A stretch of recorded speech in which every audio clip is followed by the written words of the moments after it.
আজি তোমালোকৰ আগত আলোচনা কৰিবলৈ লৈছোঁ যে BA BSc BCom যেটো তোমালোকৰ 4th সেমিষ্টাৰৰ AIC সাবজেক্ট আছে তো AIC সাবজেক্টৰ এছামিছত কোন কেইটা তোমালোকৰ ইউনিট আছে তো কোন কেইটা তোমালোকে পঢ়িব লাগিব হেইকন সাবজেক্টৰ তোমালোকৰ আজি সিলেবাস দেখুৱাম তো তোমালোকে ভিডিঅ' স্কিপ নকৰি ভিডিঅ' ক্লাই চাই থকা ইয়াত দিয়া আছে যে four year undergraduate programme subject Assamese semester 4 course name art of writing 1 লিখন কলা 1 এবিলিটি এনহেন্সমেন্ট কোৰ্স AEC তাৰ পিছত তোমালোকৰ ইয়াত দিয়া আছে যে ক্ৰেডিটস টু টোটাল মাৰ্কস 50 আৰু ইন্টাৰনাল এক্সামিনেশন বা এক্সটাৰ্নাল এক্সামিনেশন মাৰ্কস 20 বা 30 মাৰ্কসৰ হ'ব তো এইখন আছিল যে 4th সেমিষ্টাৰৰ যেটো AEC সাবজেক্ট আছে এবিলিটি এনহেন্সমেন্ট কোৰ্স তো সেইখন সাবজেক্টৰ তোমালোকৰ পঢ়িব লাগিব যে 4th সেমিষ্টাৰত যে আৰ্ট অফ ৰাইটিং লিখন কলা পঢ়িব লাগিব লিখন কলা 1 তোমালোকৰ 4th সেমিষ্টাৰত পঢ়িব লাগিব AEC যেটো আছে তো এইখন সাবজেক্ট তোমালোকে সিলেবাসটো চাই লোৱা তো ইয়াত দিয়া আছে যে এই কাকতখন পঢ়ি ছাত্ৰ ছাত্ৰীসকলে লিখন কলা সম্পৰ্কে সাধাৰণ জ্ঞান লাভ কৰিব পাৰিব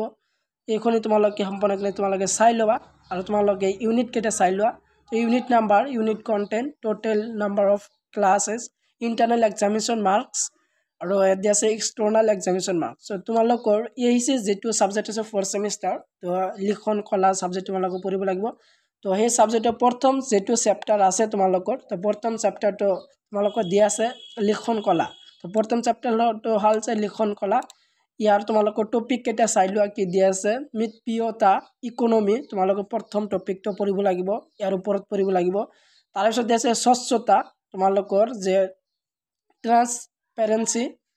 তোমালোকৰ দ্বিতীয় নম্বৰ টপিকত পঢ়িব লাগিব এইখন যে স্বচ্ছতা তাৰ পিছত তোমালোকৰ তৃতীয় নম্বৰ আছে ভিন্নতা ভেৰাইটিৰ ওপৰত তোমালোকে পঢ়িব লাগিব ভিন্নতাৰ ওপৰত তোমালোকৰ পঢ়িব লাগিব তাৰ পিছত ঐক্যভাৱ হাৰমনিৰ ওপৰত তোমালোকে পঢ়িব লাগিব ঐক্যভাৱৰ ওপৰত পঢ়িব লাগিব আনুষ্ঠানিক আৰু অনানুষ্ঠানিক লিখন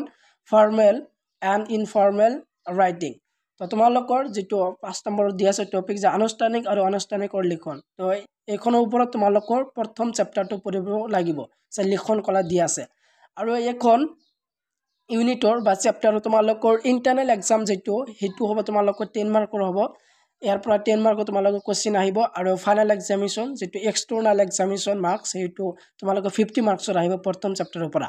তাৰ পিছত তোমালোকৰ দ্বিতীয় নম্বৰ চেপ্টাৰ যেটো দিয়া আছে তো দ্বিতীয় নম্বৰ চেপ্টাৰটো দিয়া আছে যে উপযুক্ত শব্দ প্ৰয়োগ আৰু বাক্য প্ৰয়োগ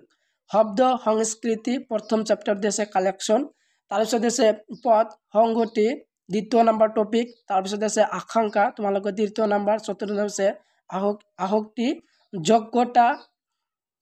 বাক্যৰ প্ৰকাৰ আৰু ব্যৱহাৰ তো এইখন তোমালোকৰ দ্বিতীয় নম্বৰ ইউনিটৰ তোমালোকৰ এইবিলাকৰ ওপৰত পঢ়িব লাগিব টপিক কেইটা তোমালোকে স্ক্ৰিনশ্বট মাৰিব পাৰা তো ইয়াৰ ওপৰত তোমালোকৰ যেহেতু পঢ়িব লাগিব 4th সেমিষ্টাৰৰ যেটো AEC সাবজেক্ট তোমালোকৰ এছামিজ আছে লিখন কলা সাবজেক্টৰ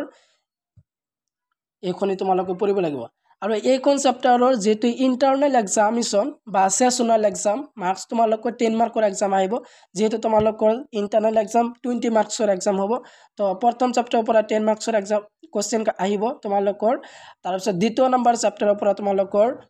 10 মাৰ্কসৰ কোশ্চেন আহিব টোটাল তোমালোকৰ 20 মাৰ্কসৰ এক্সাম হ'ব আৰু ফাইনাল এক্সামিনেশন আহিব প্ৰথম চেপ্টাৰৰ পৰা 15 মাৰ্কস আৰু দ্বিতীয় নম্বৰ চেপ্টাৰৰ পৰা 15 টোটাল হ'ব তোমালোকৰ 30 মাৰ্কসৰ ফাইনাল এক্সাম মাৰ্কস হ'ব তোমালোকৰ এইখন আছিল গুৱাহাটী ইউনিভাৰ্সিটি আন্ডাৰ থকা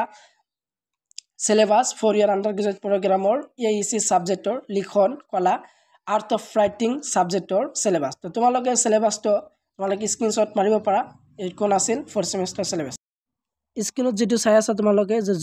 যোগাযোগমূলক অসমীয়াটো তো যেহেতু এইখন সাবজেক্টৰ ওপৰত তোমালোকৰ আগত ভিডিও এখন বনাইছিলো আসলতে এইখন তোমালোকৰ নখায় তো এইখন যেহেতু নিউজ টেক্সৰ আগত হে কিতাপখন প্ৰকাশ কৰিছিল এইখন তোমালোকৰ পঢ়িব নালাগে তো তোমালোকৰ পঢ়িব লাগিব যে 4th সেমিষ্টাৰৰ AEC যে লিখন কলা আজিৰ ভিডিও কিনি আছিল